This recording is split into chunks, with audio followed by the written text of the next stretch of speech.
कातिल है अपने बेटे की, उसने मर दिया सारा दोष अनुपमा पे। वाह ख्याति। नमस्कार दोस्तों, स्वागत है आपका आपके अपने चैनल हंग्री स्पिरिट्स में। हंग्री स्पिरिट्स देख रहे सारे दर्शकों का मैं अंजू शर्मा दिल से स्वागत करती हूँ। ये वही बेटा है ना ख्याति का, जिसको ख्याति ने बचपन से लेकर जवानी तक देखा ही नहीं, शक्ल ही नहीं देखी बेटे की। पता भी नहीं था बेटा घर पे आ गया और ये मेरा बेटा है। ये वही बेटा है जिसको लेके वो अनुपमा को दोषी ठहरा रही है। उसके जीवन में क्या हुआ, उसने क्या खाया, क्या पिया, कैसे उसने अपने दोस्त चुने, क्या किया, ख्याति को कुछ पता नहीं है। और जिस छत के नीचे ख्याति खड़ी अनुपमा पे दोष लगा रही है, वो छत भी अनुपमा की दी हुई है, बेटा भी अनुपमा का दिया हुआ है, मगर दोषी अनुपमा। बात करते हैं। पहले वही निवेदन, जिन्होंने अभी तक चैनल को सब्सक्राइब नहीं किया है कर लीजिए, साथ में दोस्तों बेल आइकन दबाइएगा ताकि आपको हमारे वीडियोस के नोटिफिकेशन मिलते रहे। आज तो ख्याति ने हद करनी ही थी, क्योंकि ऐसे लोग जो अपने ऊपर इल्जाम लेना नहीं चाहते हैं, अपनी परवरिश को टेस्ट करना नहीं चाहते हैं, वो दूसरों पे ही इल्जाम लगाते हैं बिना सोचे समझे। अगर ख्याति इस बात को सोचती इस समय, अगर ख्याति अनुपमा की भी बात को समझती कि इसको भी उतना ही दुख है जितना मुझे है, इसकी बेटी विधवा हुई है, तो कौन मां चाहेगी कि उसका जवाई मर जाए और उसकी बेटी विधवा हो जाए? कौन चाहेगी? क्या अनुपमा ने जानबूझकर किया? अगर अनुपमा ने जानबूझकर किया तो वो तुम्हारी मदद, तुम्हें इस घर में छत दिलाना अनुपमा ने जानबूझकर किया। तुम्हारे आर्यन को तुम्हारे घर पे लेके आना, उसको इंसाफ दिलाना, तुम्हें तुम्हारे बेटे से मिलाना, ये अनुपमा ने जानबूझकर किया। ये जानबूझकर नहीं किया।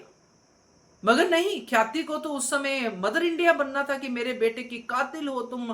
खुद क्यों नहीं देख पाई अपने बेटे को? साथ साथ जा रही थी ना शॉपिंग करवाने, साथ साथ चीजें कर रही थी। घर पे उसके दोस्त आए, दोस्तों ने घर पे धमा चौकड़ी मचाई, राही के साथ बदतमीजी की। क्या किया ख्याति ने? इसीलिए कहते हैं कि दूसरों पे इल्जाम लगाना बड़ा आसान होता है।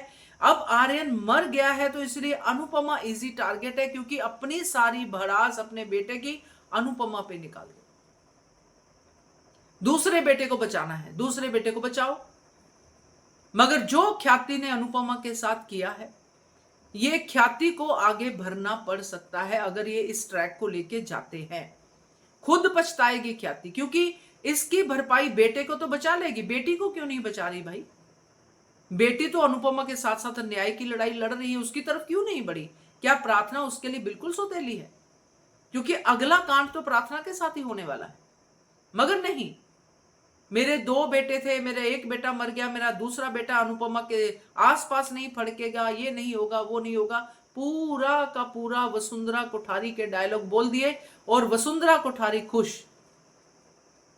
एक बार ख्याति ने नहीं अपने ऊपर इल्जाम लिया कि काश मैं अपने बेटे को समझ पाती, काश मैं अपने आर्यन को शुरू से अकेला नहीं छोड़ती, तो मुझे आज अपने बेटे की कंपनी का पता होता, मेरा बेटा क्या करता है क्या नहीं करता वो पता होता। मगर इसके ऊपर किसी को चर्चा नहीं करनी। जो एक दिन पहले बात हुई है उसको लेके इन सबको दोषी अनुपमा को ठहराना है। तो खुद कातिल है, मगर दोष अनुपमा पे मर रही है ये ख्याति। मुझे पता है आप लोगों के भी रिएक्शन कुछ ऐसे ही होंगे, क्योंकि कोई भी आज बख्शा नहीं जाएगा, आज सबके ऊपर बात होगी। क्या कहते हो आप लोग? बताइएगा कमेंट करके। Keep watching hungry spirits channel. Thank you so much.